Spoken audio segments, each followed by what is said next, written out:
We begin with terrifying moments for nearly 200 people aboard a commercial flight.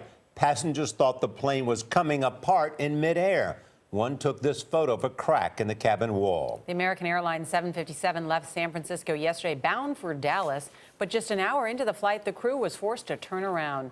Jeff Pegues is in Washington, where federal investigators now want to know what went wrong. Jeff, good morning. Good morning. The next time the passengers board a plane, many of them will likely be thinking about what happened on that American Airlines flight on Monday. After takeoff yesterday, the passengers began to hear disturbing noises. That was the plane cracking and coming apart.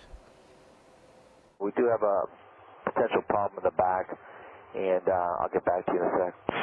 All of a sudden, pop, pop, pop, pop, pop, and it sounded like we were going to lose the front part of the plane. On board American Airlines Flight 2293, frightened passengers looked on in shock. The plane seemingly coming apart in mid-flight as the cabin's wall panels began tearing open. It was terrifying. We didn't know what was going on. We were all shouting for the flight crew, come look at the walls are caving in. The Boeing 757 took off from San Francisco around 1 p.m. Monday, headed for Dallas.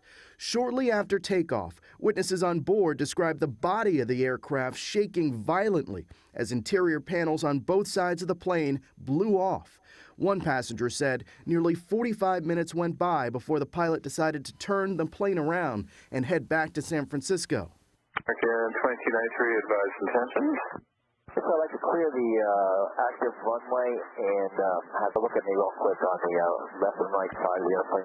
The plane landed safely and none of the 190 people on board was injured. American Airlines said in a statement that the emergency had been caused by a blown air duct, adding that there was no loss of pressure in the cabin and no oxygen masks were deployed. I was scared.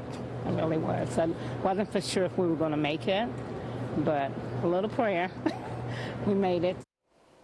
The FAA says it will be working with the airline to determine exactly what went wrong before this Boeing 757 gets put back into service. As for the passengers, they're expected to fly to Dallas later this morning. Nora?